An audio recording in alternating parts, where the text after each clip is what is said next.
En esta reunión, junto a mi grupo, integrado por Cristian Alave, Diana More, Nicole Calire, Paula Luna y Yasmín Landeo, hablaremos sobre el tema de la influencia social. Y empezaremos por qué es la influencia social. Son los cambios en el comportamiento, las actitudes y las creencias de un individuo por la interacción de otras personas o la presión de un grupo. Empezaremos con los 3 tipos según de Herbert Kendall. El primero es la conformidad. Ocurre cuando una persona cambia tanto su actitud como sus creencias reales para encajar en un grupo. Seguimos con la sumisión. Este pasa cuando la persona modifica su conducta pública para complacer a un grupo o evitar a un castigo o rechazo de ese. Pero en privado, este sigue pensando exactamente lo mismo, sin ningún cambio interno en ello. Y terminamos con la internalización. Sucede cuando adoptamos una conducta, norma o valor a la persona que admiramos o al grupo que lo promueve, porque queremos ser iguales a ellos. Y este se integra en nuestros propios valores. Ahora continuamos con la clasificación según la dirección y la dinámica. Y empezamos con la influencia mayoritaria, que es la presión que ejerce un grupo numeroso hacia un solo individuo o a una minoría, para que estos se adapten a las normas establecidas, como por ejemplo el experimento de las líneas de Solomon Asch. Y lo siguiente es la influencia minoritaria, que es un proceso inverso. Ocurre cuando un grupo pequeño, firme y coherente te introduce nuevas ideas y transforma la mentalidad de la mayoría. Y terminamos con la influencia autoritaria.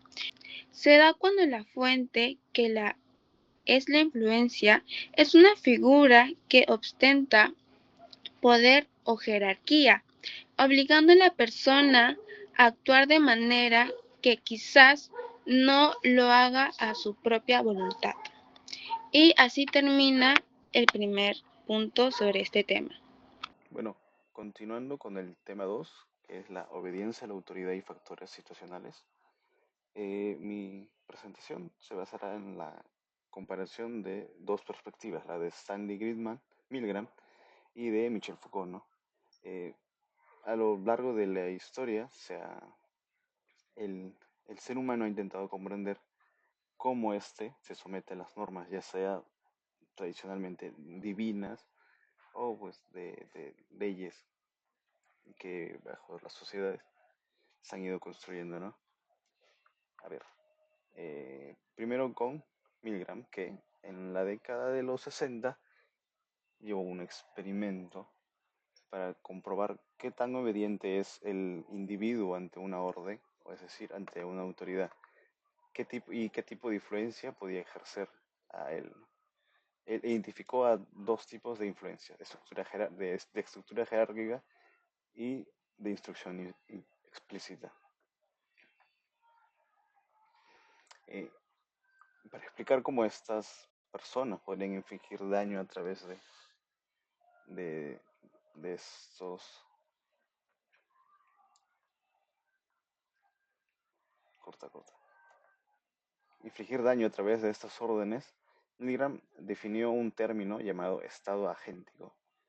El estado agéntico, aquí voy a citar a Milgram, el estado agéntico ocurre cuando el individuo deja de considerarse un agente autónomo y pasa a verse como un simple instrumento ejecutor de otros deseos.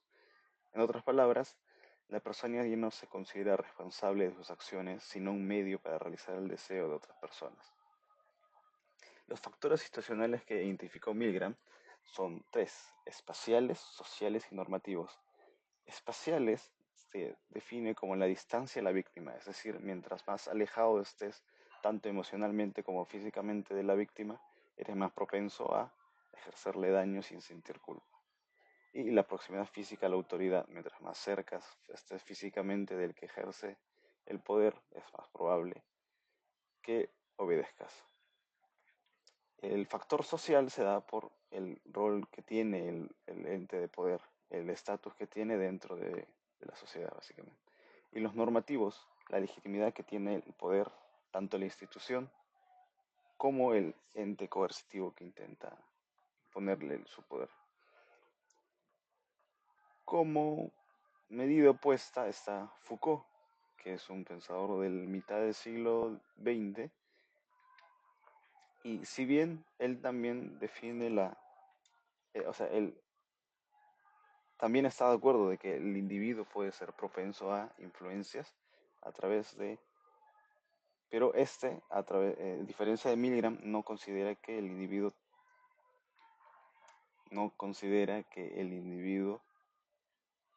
obedezca ya a una autoridad física como tal, sino más bien posee a normas o leyes y es él mismo el que se autodisciplina. Para Foucault el poder ya no lo posee el individuo, sino que es el propio individuo el que se controla y crea lo que él denomina sociedades disciplinarias. En esta nueva forma de ejercer el poder ya no se busca coercionar al sujeto, sino más bien regularlo y modelarlo para que, como dije, se autodiscipline. La disciplina entrena al individuo para transformarlo en lo que él llama cuerpos dóciles, y aquí voy a citar a Foucault. La disciplina fabrica así cuerpos sometidos y ejercitados, cuerpos dóciles, aumenta la fuerza del cuerpo en términos de utilidad económica y disminuye estas mismas fuerzas en términos de obediencia política. Como decía antes, el individuo ya no obedece para Foucault a otro, sino que es este mismo el que se autovigila. Es decir, es el mismo el que se obedece. En conclusión, Milgram define la obediencia o explica la obediencia en términos de autoridad. Es decir, existe un individuo que influye a otro a hacer su voluntad, mientras que el individuo que ya no es libre, pues no le queda más que obedecer. Para Foucault, esta realidad ya no es así, sino que es el propio individuo el que se autocontrola y se autoordena, y siendo esta una forma mucho más eficiente de influencia y poder. Bien, ahora el siguiente tema es la influencia de las minorías. La minoría es un concepto de la psicología social que explica cómo un grupo pequeño de personas puede lograr cambiar las opiniones, actitudes o comportamientos de la mayoría. Este proceso es una de las principales fuentes de cambio social, ya que muchas transformaciones importantes comenzaron con grupos minoritarios que defendieron nuevas opiniones. Las características de la minoría influyente consiste en la consistencia, mantiene una de sus ideas y acciones de forma firme y coherente. El compromiso demuestra convicción y disposición a asumir sacrificios por su causa. En la flexibilidad escucha otras opiniones y adapta sus estrategias sin abandonar sus principios. En la relación con el cambio social, la influencia de las minorías impulsa el cambio social al cuestionar de las normas existentes y proponer alternativas, aunque al principio sus ideas suelen ser rechazadas, con el tiempo pueden ser aceptadas con la mayoría y convertirse en nuevas normas sociales. Unos ejemplos son los movimientos ambientales que impulsaron el reciclaje, la conversión de la naturaleza y el uso responsable de los recursos. Los movimientos por la igualdad de género, que han promovido mayores oportunidades y derechos para las mujeres. La importancia de la influencia de las minorías es especial para el progreso de la sociedad porque favorece la innovación y el pensamiento crítico, promueve el respeto por la diversidad de opiniones, contribuye y corrige injusticias sociales. En conclusión, la influencia de las minorías demuestra que un grupo pequeño, cuando actúa con coherencia, compromiso y argumentos sólidos, puede transformar la manera de pensar de la mayoría y generar cambios de manera significativa. Muchas de las conquistas en materia de derechos humanos, igualdad y protección del medio ambiente surgieron gracias a la perseverancia de minorías que defendieron sus ideales. Ahora doy paso a mi compañera. Hoy voy a hablar sobre la desindividuación y la dinámica de masa, que son fenómenos que implican porque cuando estamos en una multitud o actuamos desde el anonimato en Internet, a veces nos comportamos de maneras que normalmente no haríamos. Primero, ¿qué es la desindividuación? Es un estado en el que una persona pierde un poco el sentido de su forma de identidad personal cuando forma parte de un grupo muy grande o cuando siente que nadie la puede identificar. En este momento deja de pensar tanto en sí misma y empieza a actuar más como parte del grupo. Esto pasa porque nuestro cerebro cambia la forma en la que toma decisiones cuando sentimos que somos uno más del montón. Disminuye la autoconciencia, es decir, dejamos de pensar tanto en las consecuencias de nuestros actos o es como que nos vamos a juzgar a los demás. En cambio, presentamos más atención a lo que hace la mayoría. Está, mi hermana, disculpa. Presentamos más atención a lo que hace la mayoría y tendemos a seguir ese comportamiento. Por ejemplo, imaginémonos en un concierto o un estadio lleno de personas. Si un grupo empieza a gritar, insultarnos o a romper algo, es posible que otras personas también lo hagan. Empieza si estuvieran solas, nunca actuarían así. No significa que sean malas personas, sino que el ambiente del grupo influye mucho a sus decisiones. Algo parecido pasa en Internet. Cuando una persona usa un perfil anónimo o siente que nadie sabe quién es, puede escribir comentarios ofensivos, insultar o participar en ataques contra personas con más facilidad. Muchas veces no lo haría si estuviera cara a cara, pero el anonimato hace que sienta menos responsabilidad por lo que dice.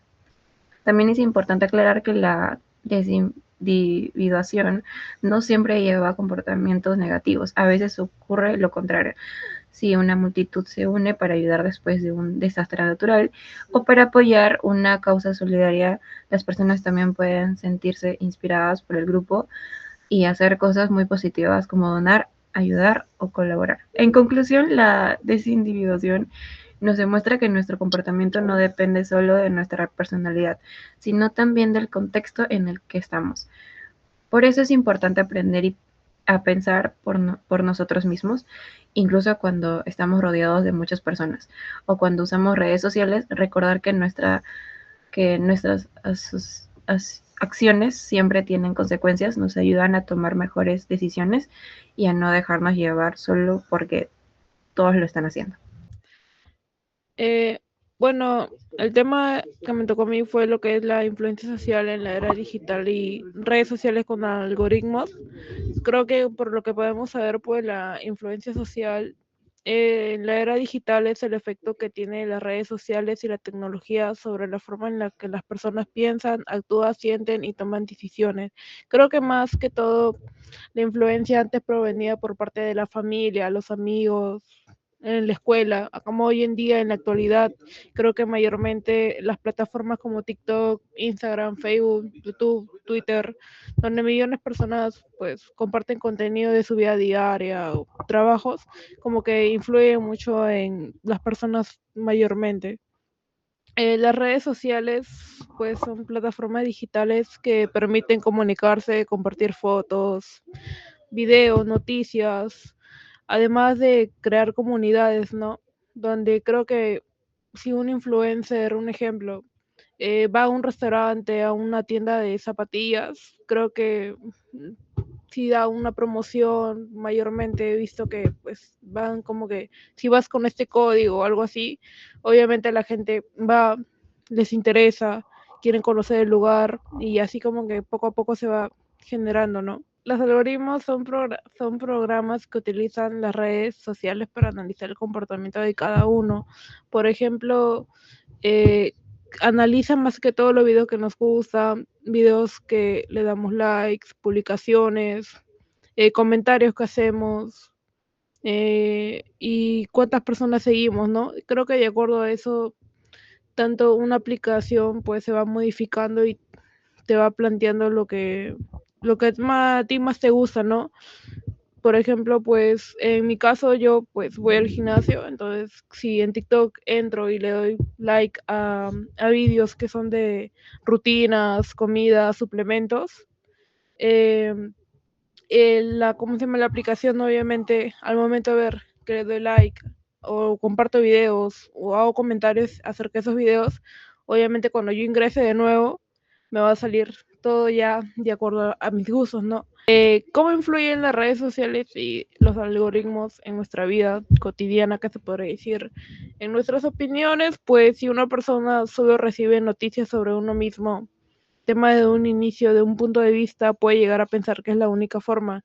Por ejemplo, en la política, creo que si escuchamos a un congresista, a un analista opinar, hablar, y esa opinión pues llega a tener bastante apoyo, creo que la mayoría de personas que ven van a creer eso, donde ya deja pues de lado lo que es verdaderamente pues lo que dan, ¿no? O sea, la verdadera realidad se podría decir.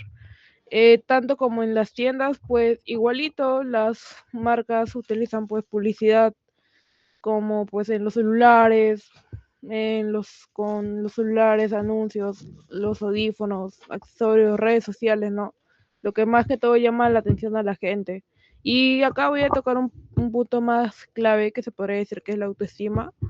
Creo que es algo que pues no creo que se habla mucho, pero muchas personas comparan su vida con los influencers, o sea, quienes suelen pues a veces mostrar sus mejores momentos, se podría decir.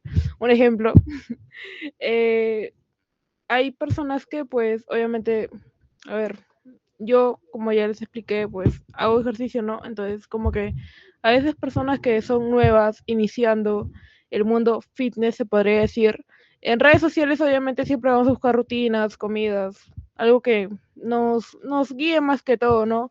Pero lo malo que en esa parte, pues muchos videos no muestran lo que es la realidad. Y a veces, pues, creo que las personas que tienen baja autoestima, pues ven a una persona que está toda tonificada, toda, vaya, pues, que se le ve los resultados. Obviamente es como que tú te puedes ir, mirar al espejo y te baja la autoestima. Literal es como que no logro esto, por más que cargo esto, por más que hago esto. Es como que de una cierta manera pues como que le perjudica a la persona, ¿no? O sea, le baja demasiado lo que es la autoestima, y si no tiene ni autoconfianza, peor. O sea, es como que las redes sociales como que en una parte es buena, como que en otra parte es mala también. Es saber cómo usar el contenido, saber cómo informarte y saber que pues no todo es lo que ves en redes, ¿no? O sea, una persona puede subir varias cosas, pero quién sabe si es verdad.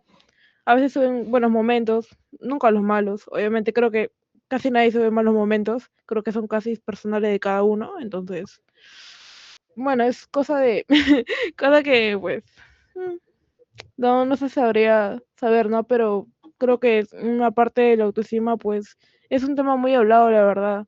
Genera mucha inseguridad de tantas personas, de chibolitas, la verdad, niñas, que se pueden comparar con cuerpos, con estilos de belleza y cosas así.